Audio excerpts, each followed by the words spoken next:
Hey, good evening.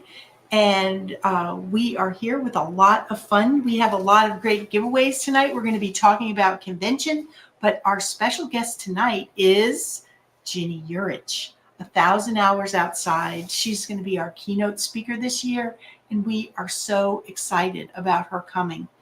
Um, if you will, Rachel, you want to talk about, well, let me back up. I'm Ann Miller. It's obvious it's on my thing. I'm president and executive director of the Home Educators Association of Virginia. And this is our wonderful convention speaker coordinator, Rachel Aker. And she and her husband, Don, have been doing the speaker selection and coordination and all of those things for the last, 2.5 years, Rachel? Is it two conventions? Yeah. 2 conventions, yes. And look, she's still smiling. Well, it's a fantastic team we have to work with, isn't it? It is. So we have really great giveaways tonight, don't we? Yes. Very exciting. One of them is Ginny's own book, Till the Streetlights Come On. This is brand new, and we're going to be giving one of these away tonight. And what else do we have, Rachel? We also have a great giveaway from Apologia Science. You, if you win that one, you get to choose a science set from Apologia. So that's very exciting. And we have we're giving away convention. We're giving away free registration for convention. And we have a bunch of other things.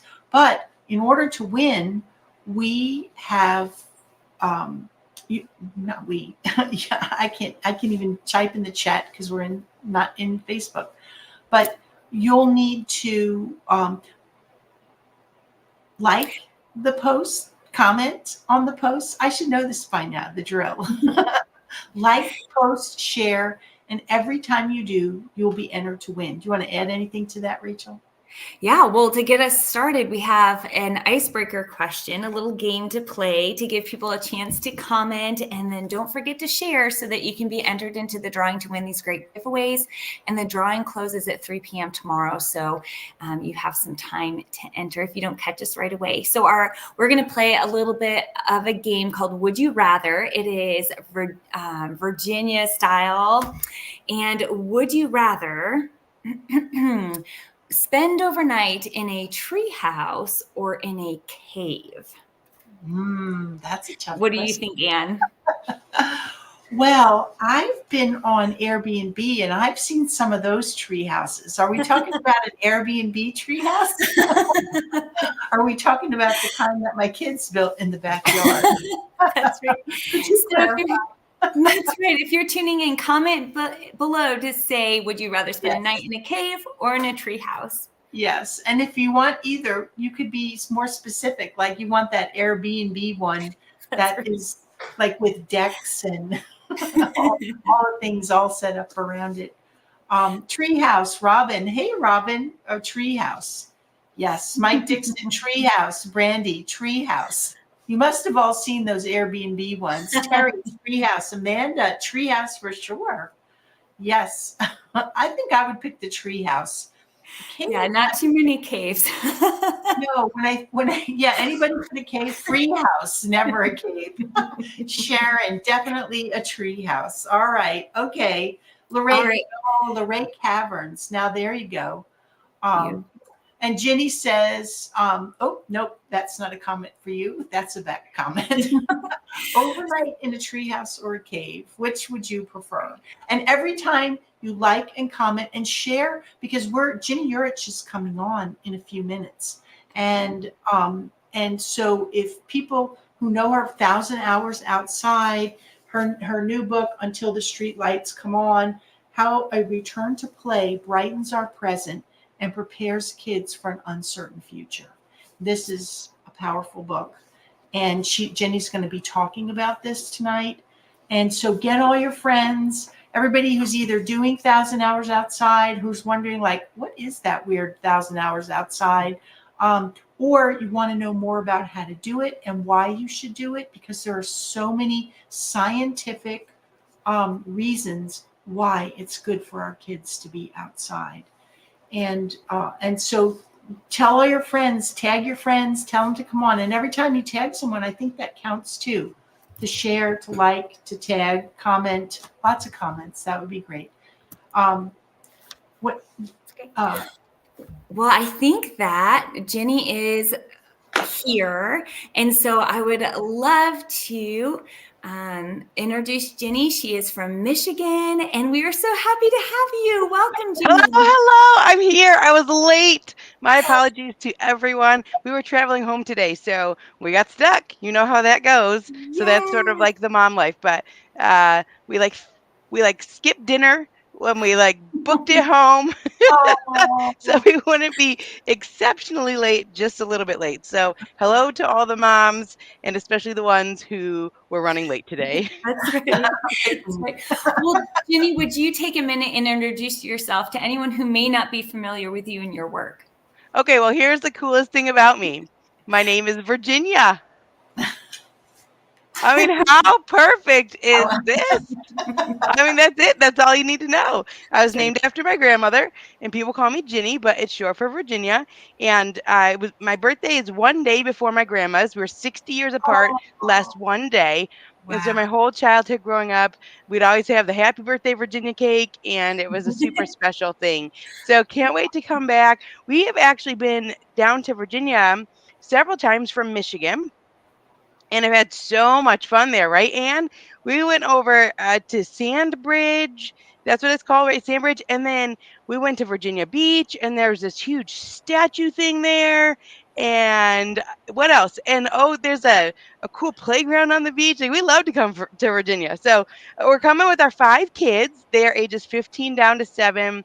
We love homeschooling. We've always homeschooled. It's the best decision we've ever made. And we'll all be there. Got a lot of great sessions that we're doing, but always love to come to Virginia. We had a fantastic time. We've been there for a couple different things, like an online conference back during the COVID era and in person. Ann Miller goes around on that Segway. That might have been one of my favorite parts. So we're super excited. Super, super excited. Well, Oh, we're playing a little game here tonight, Ginny, and Yes. you mentioned a lot of the beach. And so we have another would you rather question and a chance for people to enter for our giveaway when they comment and share. Would you rather Virginia mountains or Virginia beach? Oh, the beach. That's The beach. We got to ride in this cart. It's like I'm kind of giving the definitive answer, but people are allowed to answer something else because we did go see Joel Salatin's farm, and that was very that's beautiful right. too. I mean, this is like the Blue Ridge, right? Is this what we're talking about? yes, Blue Yep. Ridge. Yeah, oh, it's a hard decision. However, you Great. can you can rent a cart and drive along the beach, and Very this is fair. there is so much to do there. There is Laura's. We have. I think the beaches so far. Oh no, there's another mountain. Oh, Laura, I think you Oh, did twice mountains. oh, Laura. I didn't do that. And the beach, Brandy, beach always. Tara, mountains. Okay. Okay, well, maybe we're missing something. What do we need to do in the mountains? We've been to Joel's farm. People can tell us. Because we're going to come, you Yeah, know? I do yeah. love all the history too. We got to do a lot of that stuff when we came. So I think it's really fun when you go to go to a convention or conference, coming in with your family, and yours is at such a great time of year. It's like school's usually out by then.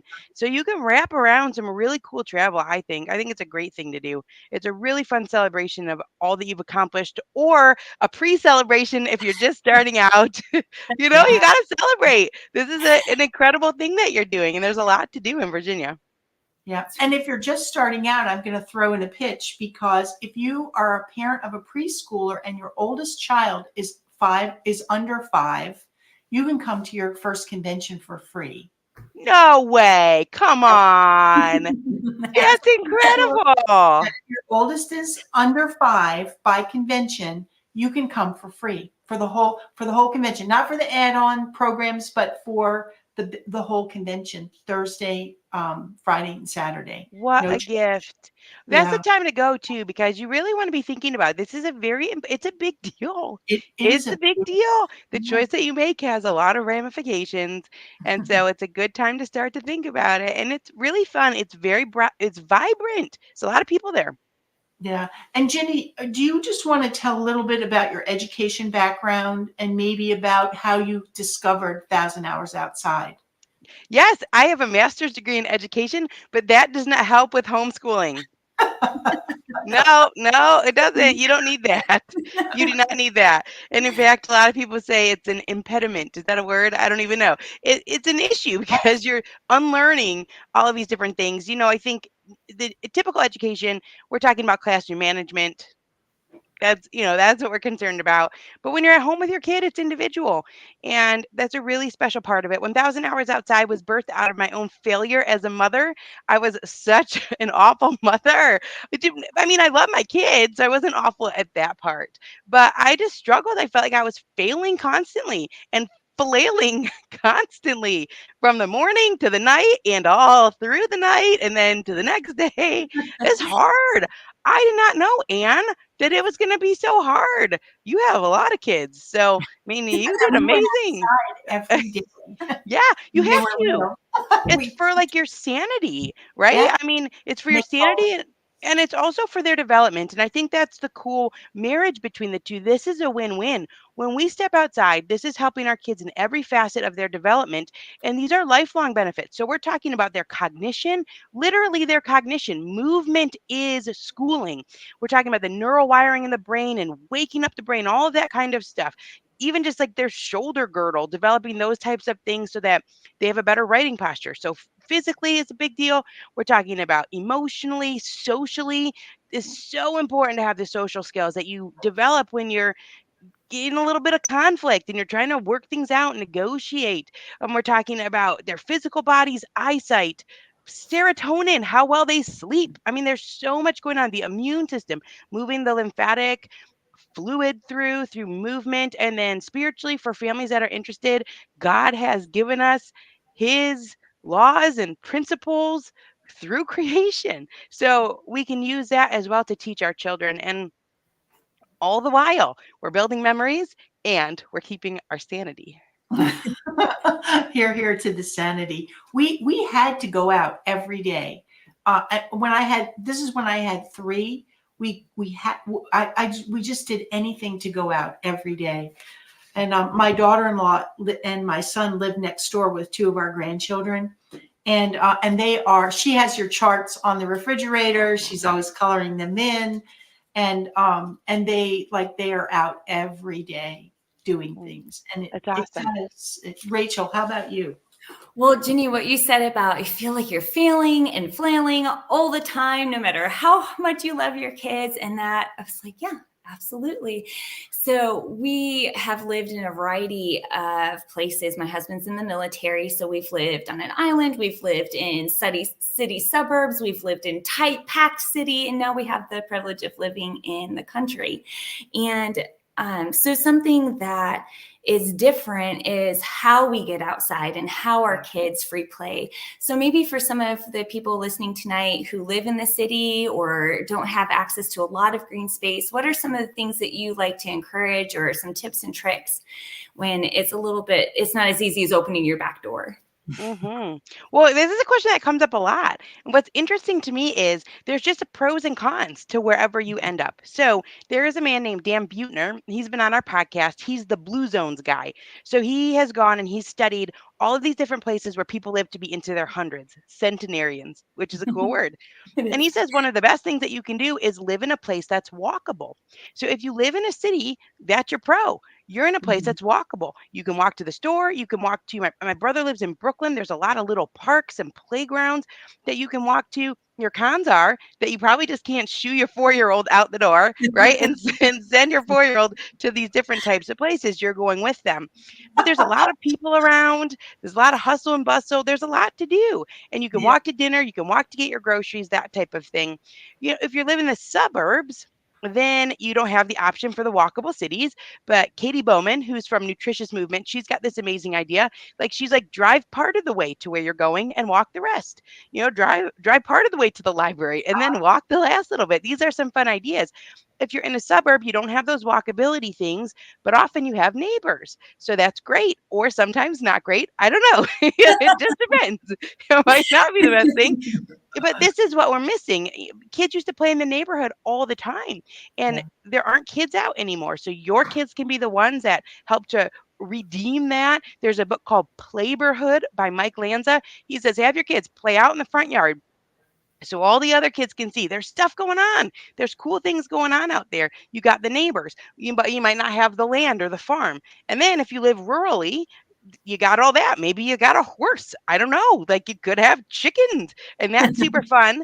But often you don't have neighbors, so there's no other kids to play with. And our kids are reluctant to go outside if there's no other kids to play with. So it's all this the way you look at it, I think, and embracing what you have where you're at. Absolutely. Yeah. Thank you, Ginny. That's fantastic. You made me laugh before when you said about you can't push your kid out the door in Brooklyn. I grew up in New York City, and I can hear my grandfather saying, "Hey kids, why don't you go out and play in traffic?" They did push us out the door back then. Yeah, well, times have changed, and what's interesting, I've just read a book. It's coming out And at the end of March. This book that's coming out by Jonathan Haidt, and he says it's hard because that was considered normal. So everyone thought that was normal. And then when childhood moved inside, now if you send your 7-year-old out or your 12-year-old even, people are calling child protective services because they're not used to seeing it.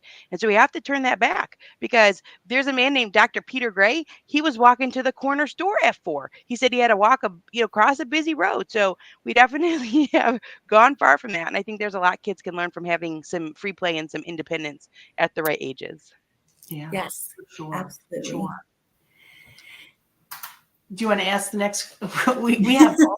I have so many questions. Wait, can I ask you a question? Absolutely. All right, here's my question. I don't know. I don't have one. Are you getting this? Are you getting the segue again, Anne?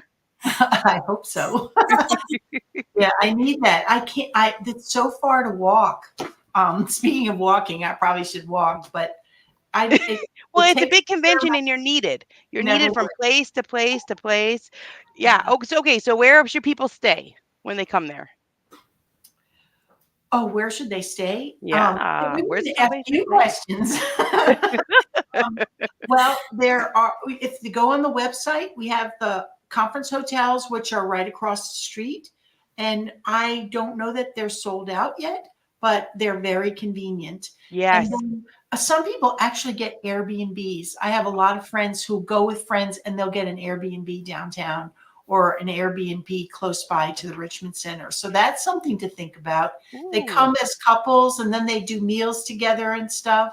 Oh, come on. That's so fun. Well, I want somebody to invite me to that. We'll come over for dinner and play cards. Maybe an Airbnb treehouse. Yeah. Well, amazing ones. My husband keeps threatening to build one in the backyard. I do want to remind people to like, share, comment, because every time you do, you're going to be eligible to win some great prizes, including Ginny's new book. We're twinsies. Do you want to talk a little bit about this book? I love all the things in the inside cover, like of things you can do outside that people sent in. That was fun. We had a lot of submissions. It was 5 words or less. What's something you like to do outside? And I thought they would be so repetitive. And there were so many. I had to cut so many. But it's really neat. And I bet you there's some from Virginia. But, they're all from all over the country and really all over the world. I'm scanning and I'm not seeing Virginia stick out to me very quickly. So I'm just going to let that go. But it looks like this. It's on the front and back cover. I'm going to zoom. Yeah. There we go. All sorts of different ideas of things that you can do outside. This book is a message of hope. I tell you what, raising kids is a lot of work and it's a big burden. And I think that, the way that society has structured is turned it into this thing that's so hard because Oh, Mike has the book. Go Mike. Yay! All right, go Mike. Thanks. Oh, thank you, Maureen. Well, I think society used to be like you kicked your kid out of the house, right? Like your grandpa said, "Ann, like go play. I've got stuff to do." I mean, we all have stuff to do, and so We got that's how it used to be. And now it's not like that anymore. And there's a lot of pressure and on parents' shoulders. Number one, to combat screen time, and number two, to like do every single extracurricular activity. This is one of the challenges of homeschooling. I think sometimes is to let it continue to be slow so that kids have time and there's space for boredom. Hooray for Janice. She has the book too. yeah. It's got good reviews on Goodreads. But the message is of hope because it's called Until the Streetlights Come On because there was a time when kids were given freedom to play and the signal to come home was often that, or they said the moms would start yelling out the door, the dusk, it's dusk, it's time to come home.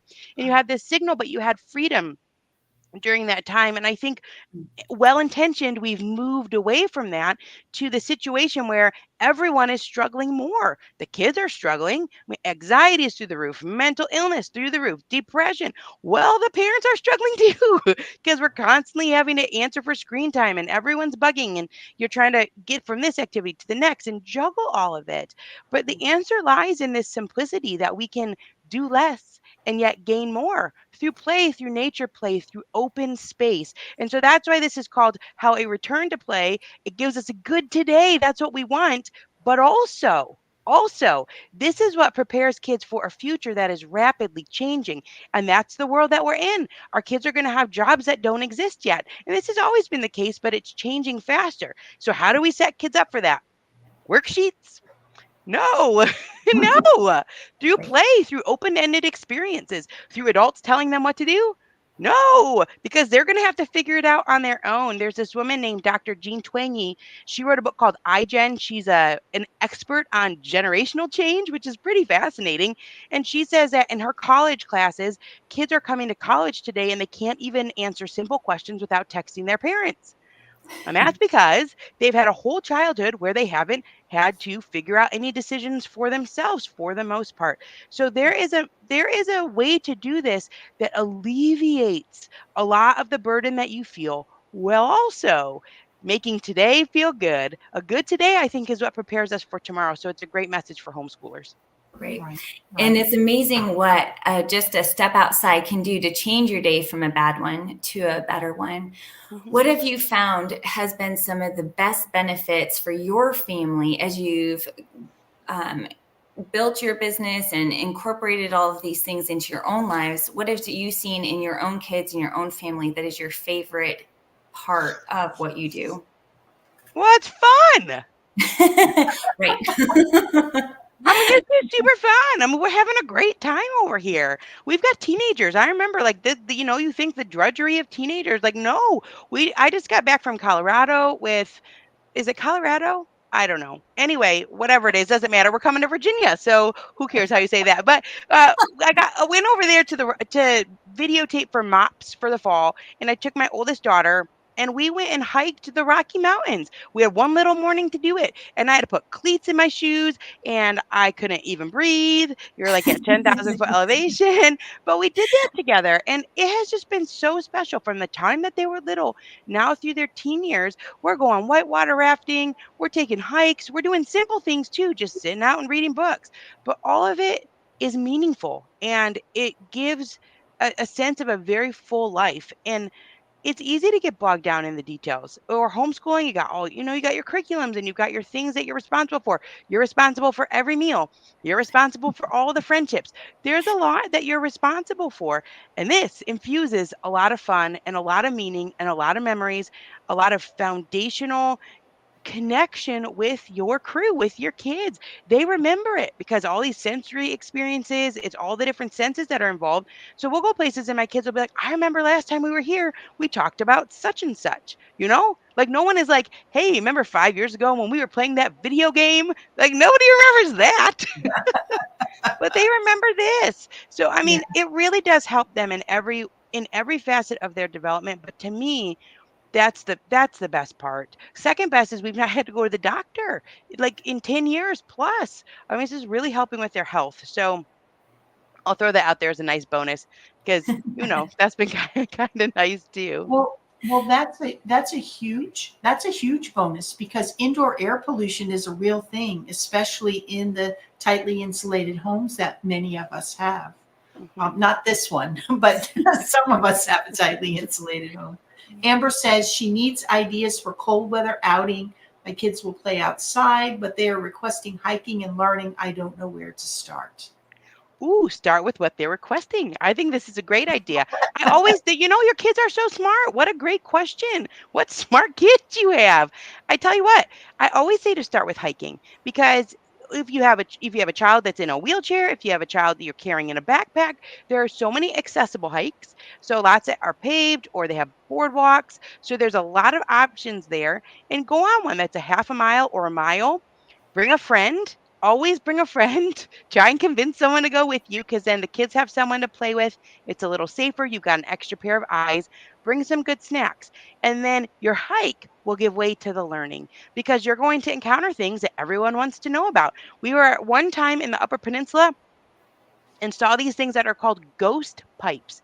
Never heard of them. They're flowers that are completely white. They look like ghosts. Never seen them. We've been outside for 10,000 hours plus, and they bloom for like one day. So, if you don't, if everyone was like, what are these? Right. So then you get to go and you get to go learn something. So being outside gives way to multifaceted cross-curricular learning.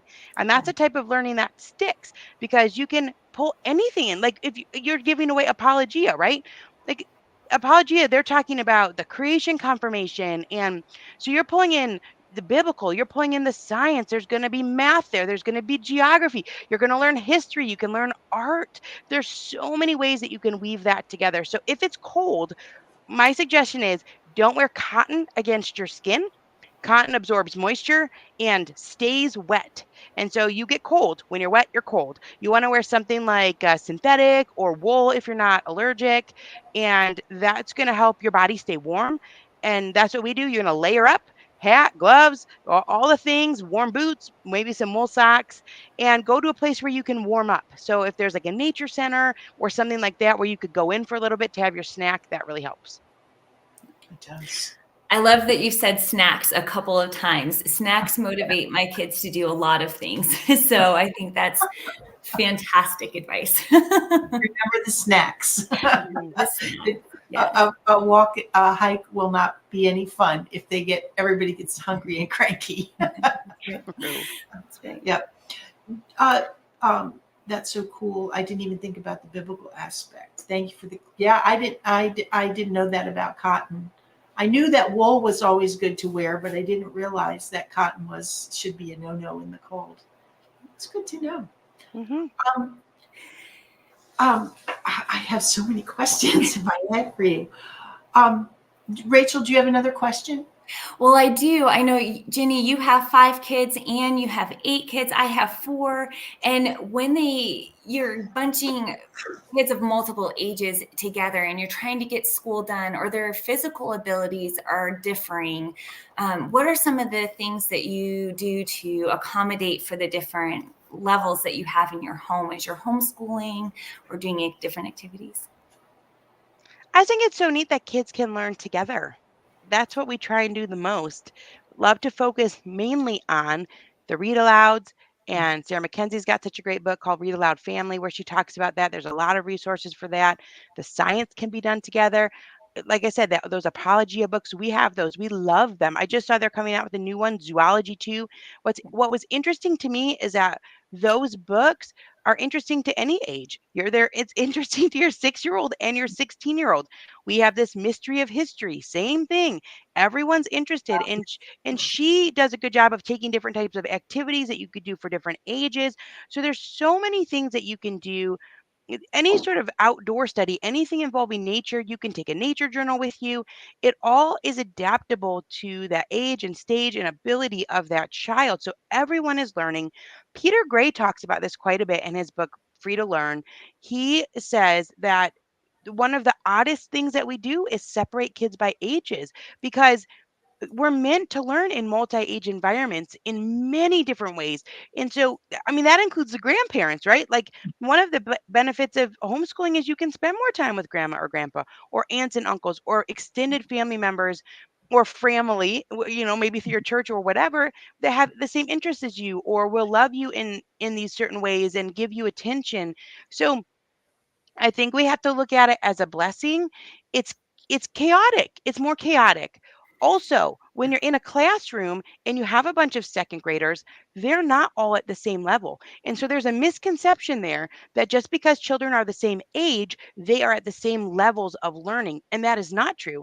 And when you have kids that are in mixed abilities, mixed ages, you can kind of ladder up or ladder down. So if you have a child that has some different abilities, maybe is struggling to keep up with someone that's exactly their age, well, maybe there's someone there that's a little bit younger that they're going to connect with. And we have seen that all the time in our homeschooling books, groups and vice versa, right? It's like everybody has someone because there's a bunch of different ages and a bunch of different ability levels. There's less comparison. So you're trading. And actually, I'm going to be talking about this. I have a session called Teaching Across Many Grade Levels at HEAV this year because it's one of the biggest questions that parents have. Well, how do I do it? How do I do it if I don't have quintuplets, if everyone's not the same age? I've got a baby and I've got a 17-year-old. I've got all of these different ages, and how do I do that? So we're going to be diving into that at the convention, but it's a blessing. It actually is a really good thing to rub shoulders with all sorts of different people, all sorts of different ages. John Taylor Gatto says, I'm going to say it. He says, it is absurd and anti-life to be confined, the way that we do this with everyone is the same age and everyone is the same. Now we got to have variety. Yeah. That includes our family, our siblings. Yeah. Well, and our education system was designed for an industrial age and also to produce docile, compliant workers who move at the ring of a bell, right? And that nothing's more, when that bell goes off, whatever you're doing, you stop and you go to the next thing. I mean, dumbing us and well, because that's what John Taylor Gatto says. There's nothing important to learn because you just drop it. And so what happens is at home it looks more chaotic, but there's a deeper richness of learning, I think. Can you address? Oh, go ahead, Rachel. No, I was agreeing. Yeah. Underground History of American Education by John Taylor Gatto, Dumbing Us Down. Those are great books.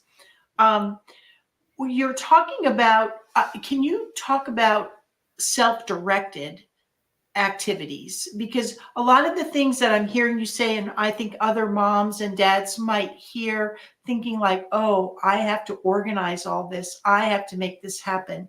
And I know with my own 8, and my kids did spend a lot of time outside. I didn't even have your book, but it was sanity. It was needed. But can you talk about that? Because some people could feel like, well, it sounds like it's just going to be a lot more work for me being out, having to figure out all the activities. Can you talk about self-direction and interest-led and how that plays out for your comfort?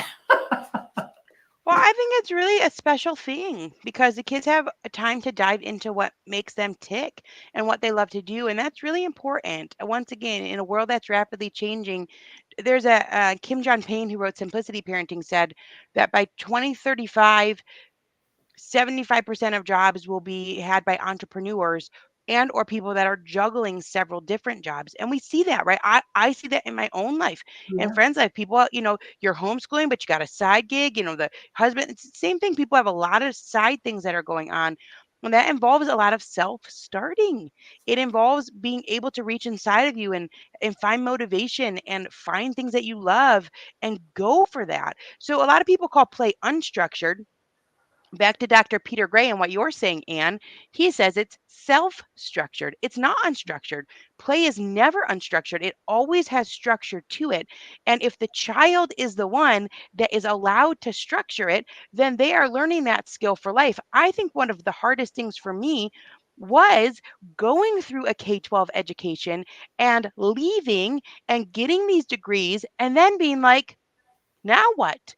Now what? mean, my whole life was really dictated to me in a lot of ways. Now, I grew up in the 80s and 90s, so I had a lot of free space in the afternoons. That has changed. I mean, they're saying we have moved from a play-based childhood to a phone-based childhood. That's when nobody's outside anymore. And there's a lot of ramifications there. But there the the chaos of homeschooling is that there's a lot of open space. And that's a good thing. That is a Right. good thing to embrace because your kids get a lot of time to learn how to be self-starters. And that's in the Bible, right? In the Bible, it says, uh, go to the ant, you Yes. sluggard. This is a great verse, right? It says They're not the raised in- ant has no chief or overseer, and yet Right. the ant is able to gather food in the summer and store up for the winter. Nobody's telling that ant what to do. It's a homeschool verse right there, right? It's Right. like sometimes we got to go to our teens and say, "You sluggard," we don't get moving. There, I mean, but the point is that we are supposed to be people that can sort of take life by the horns, if you will, and be intentional and move forward. And that is what open space during childhood allows kids to learn how to do. Right. Oh, Absolutely. that's so good. Rachel, did you have another question that you wanted? Well, I was just listening to you talk about how much this child structure and thinking about children being those little scientists, and as they discover and they're taking ownership of their learning, and like you said, it sticks so much deeper and they learn so much further. And it is incredible to watch as a mom.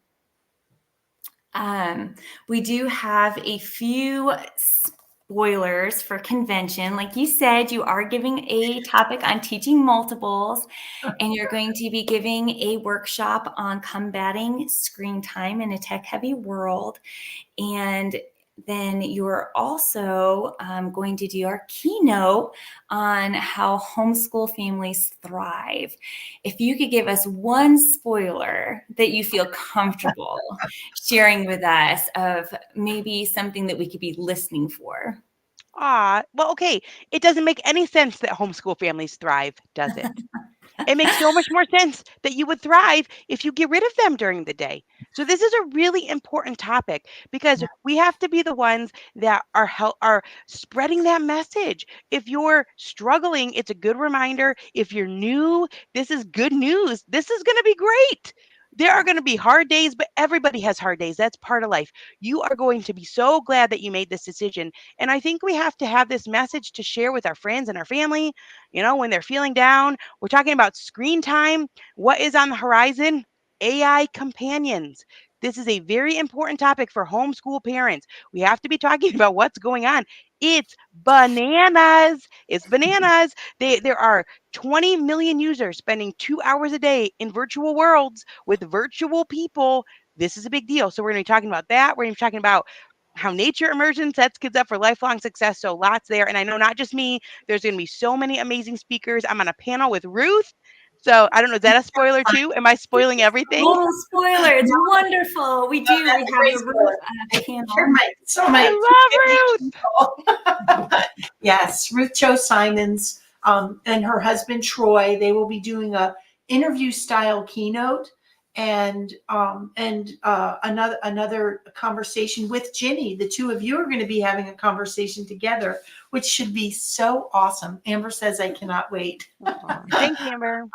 Yeah, there's so many good things at convention. We are pairing lots of interesting speakers with each other, and we have Paul Hastings is coming back this year. I love him. He has got a phenomenal podcast, and Yes, he is so exuberant.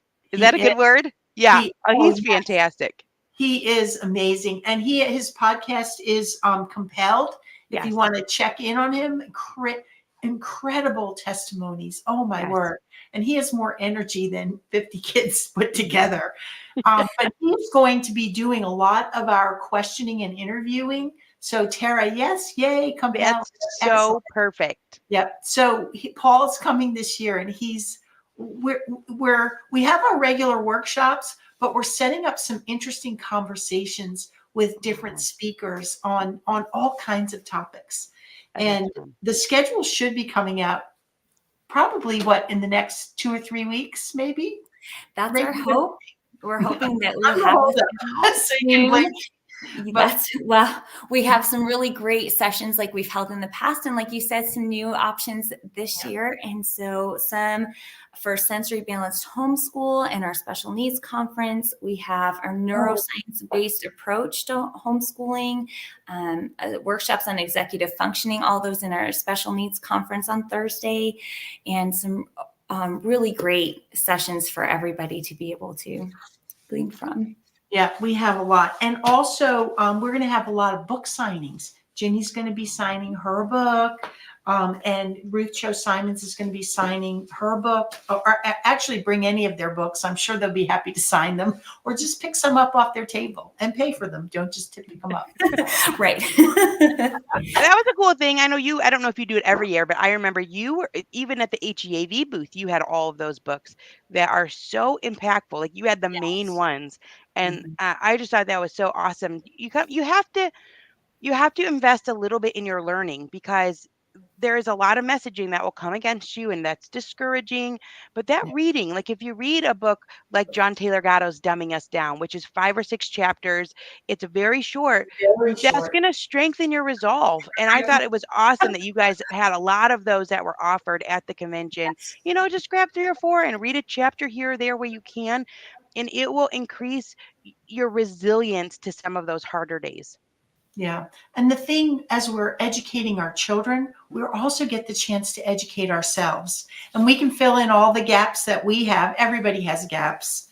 Your kids will have gaps too. Everyone has gaps. I didn't get grammar in school. So, but we get to educate ourselves. And that's really exciting. There was something else. We have so many things coming at convention, and Ginny is one of those wonderful people who are going to be there. And the thing that I love about our convention and the speakers that we have is that they're so accessible. You'll be able to talk to Ginny. She'll sign your book. She's brought all her great stuff. I have my little lantern right here. Oh, so cool. I love that. This is just a little, well, it's been on half the night here on my desk, and now I didn't turn it right. But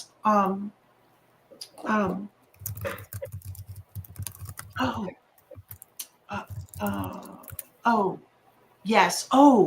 Ginny, just talk briefly about getting outside in the sunlight. I was a dyed in the wool all my life night owl. I like to go to bed between 1 and 3. Yeah. And I started, we moved, and I wanted to get to see the sunrise come up over the water. And so I would get up in the morning, watch the sun come up, and go back to bed. and over several months, all of a sudden, I wanted to go to bed earlier, and I was getting up. Now I am a dyed in the wool morning person. Like I cannot sleep usually past 5 o'clock. It's crazy. Wow.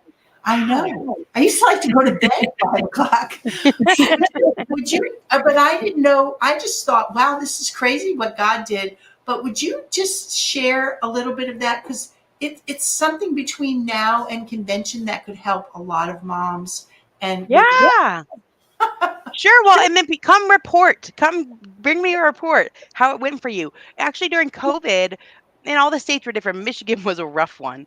And so we were trying to do small changes we could make to add more rhythm, to help with our health overall. And my midwife had always told me, if you get outside before noon, it's going to help your kids sleep better at night, which I thought was weird. So I didn't pay any attention. And then when COVID came, I thought, well, I'm going to try that thing that she talked about. And lo and behold, the science behind it is that when you go outside in the morning, the sunlight spectrum changes throughout the day. So morning light is not just for your vision. It actually is for your physiology. It sends a signal right to your brain. It goes through your eye. In fact, 75% of the light that you consume is actually for your physiology. So that light is giving your body signals day and night, seasons of the year. So the light goes through your eye, goes to your brain. And if you go out in the morning with the certain colors that are peaking in the morning, and your brain releases serotonin.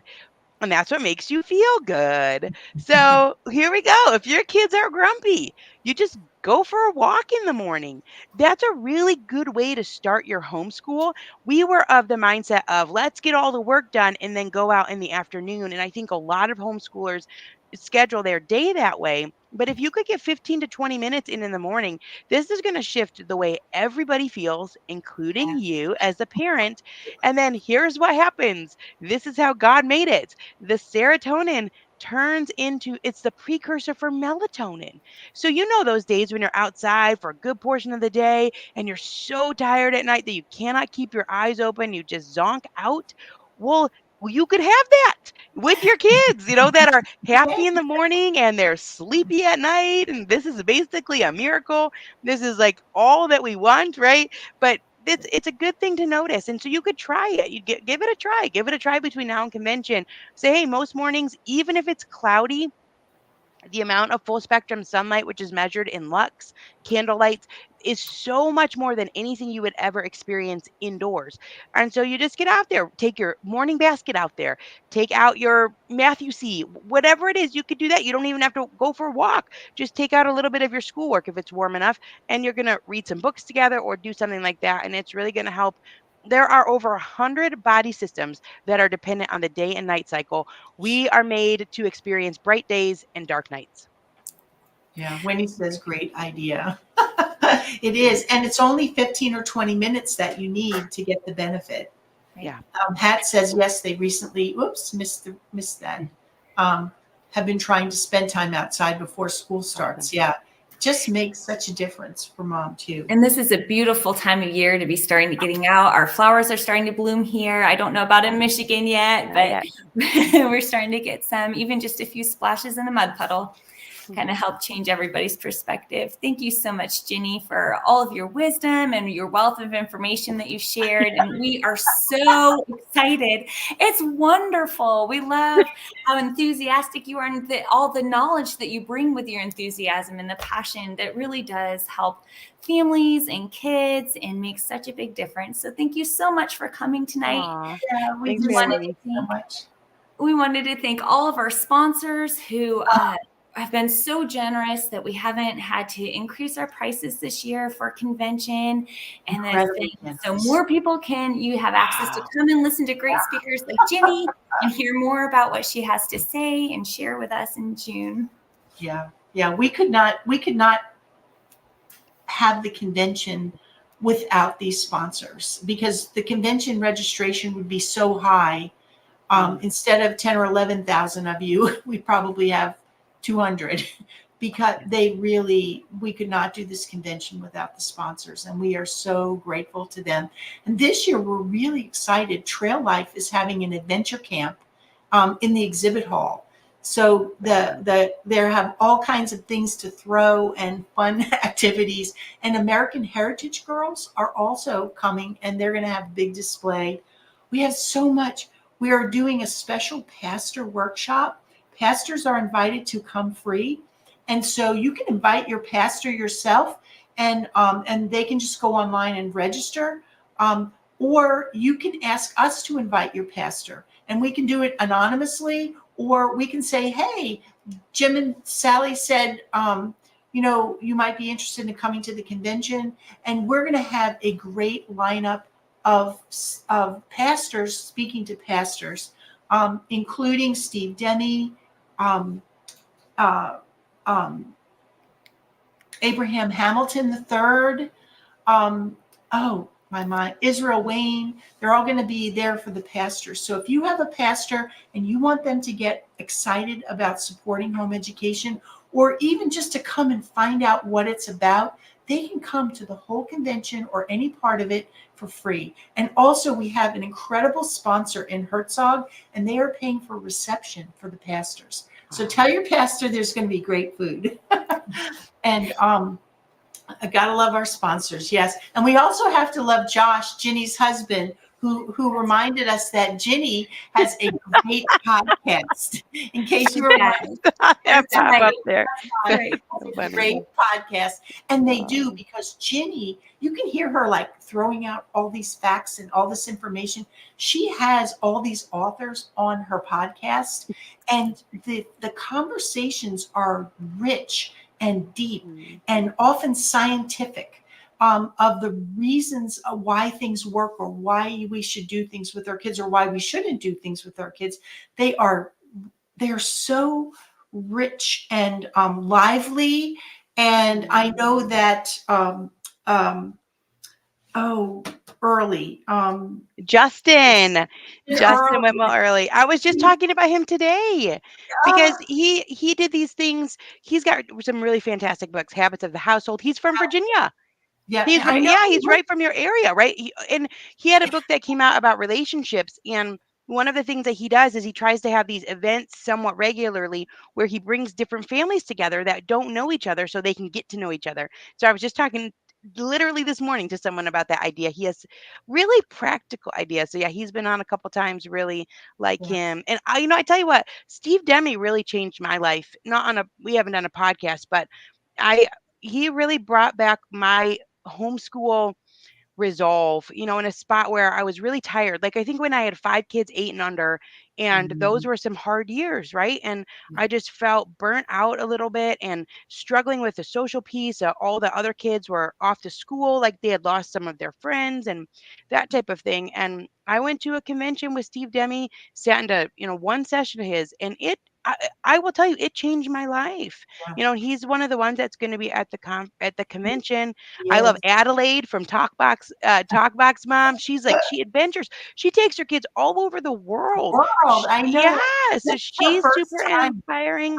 Yeah, it's a knockout lineup you guys have of people that are coming. And like you said, it's like everyone hangs out. You come to the booth, everyone hangs out together and shares ideas, and you leave really encouraged. You need that. You need that, because like we talk about, society has changed, in a lot of ways, and we need the encouragement from each other. You want to be there too to help support HEAV, because they're the ones who are fighting for your laws in your state. That's a big deal too. So you get to come together with the people who really share same vision, and it does a lot. A convention changed my life, back way before I was speaking or doing anything, and it was Steve Demme, and he's going to be at yours. So I think it's a really good use of your time and resources. It is. And even if you're an introvert and not really a connector, you're welcome, Amber. We're so excited too. And we're excited that you're excited. But even if you feel like you're an introvert and you don't make connections easily, you'll be amazed at the connections that you make. And we allow extra time between the workshops. We've increased the time to 45 minutes between workshops. 45, Rachel? Our workshops are 45 minutes, and we have a lunch break available. We have 15 minutes between our last 2 sessions of the day to allow people to make sure they have time to meet the speaker and be able to get to the next workshop. And there is that time in between our sessions as well. Yeah, is our time 30 minutes or 45 minutes between sessions? Now I'm second guessing myself. Do you want me to take a guess? Yeah. I could take a guess. Maybe you should put it as a poll. You could have people ask. We have 45 minutes. Here's our schedule. We have 45 minutes between our workshops. Yeah, we extended the time because we know that between workshops, people connect and meet, and it gives an opportunity to share or shop or just sit and rest and digest or go visit your favorite speakers. So we really want the convention to be connecting. Christy says, Mr. Demme's a homeschool rock star. My kids couldn't believe I got to meet him last year. Yes, he's going to be here too. So we have Vertical Marriage. We have Jim Ryan, the Olympian, and the congressman coming to do a running camp. Rachel, do you want to just tell a little bit about that? I know. Can you believe that? We have Jim Ryan, the Olympian. Fantastic. Yes, we do. Jim Ryan was a former Olympian. He went to the Olympics. His two talks are going to be, well, his one talk is going to be about his experience there, but he is generously offering a running camp for our kids, and they get to go through a running camp and get advice from his coaches and do the, all the exercises and drills. And it's going to be a super exciting time. Yeah. Oh, thank you, Sharon. We love you too. So, register, hurry and register because the price is going up. When does the price go up? Oh, Hat says, thank you, Rachel, Janine, and all of HAV. We look forward to the convention each year. And thank you, sponsors. Thank you so much, Hat. We look forward to seeing you in June. But register. When does the registration price go up? Or did it just go up? Price goes up April 17th. So you have a little time, but don't wait because you know what happens when you wait. You think, oh, I have plenty of time. And if you're like me, then the next thing you're there at midnight trying to get it in at 11:59. But and also if you want to do some of the add-ons, they're filling up. We've already sold out some.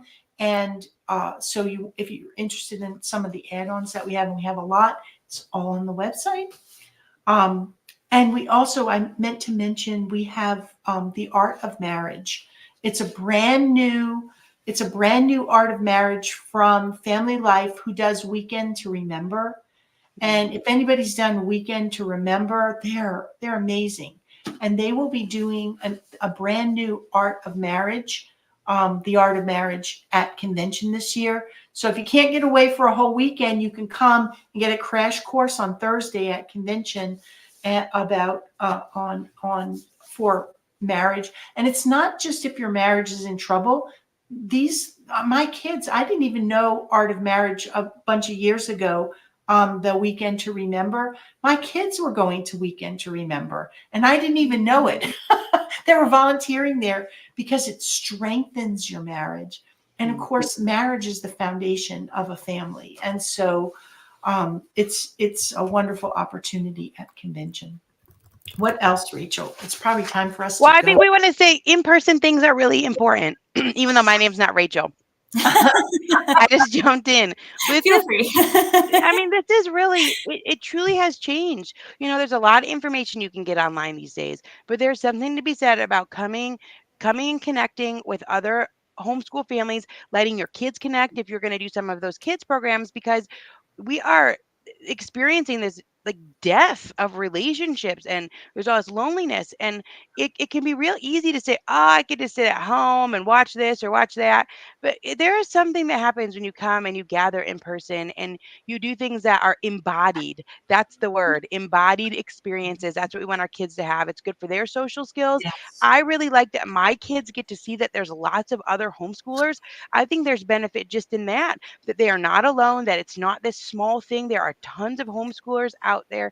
So it's really a good choice for your family for a lot of reasons. Yeah. And grandparents come free. So if you have skeptical grandparents, bring them because they can come for free to all or any part of the convention.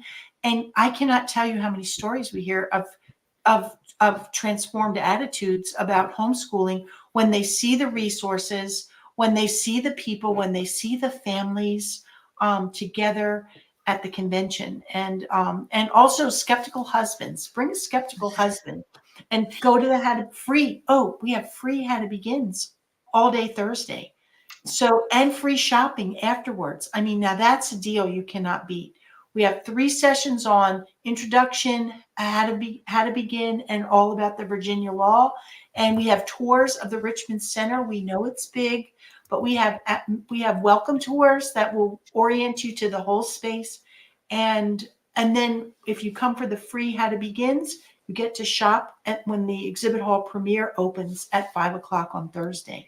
So there's lots of free stuff. And we don't want anyone who wants to come to convention not to be able to come. And so we offer scholarships. And all we ask is that you pay what you can afford. If you can afford $5, you can come. If you can afford $25, you can come. If you can afford $0, you could come.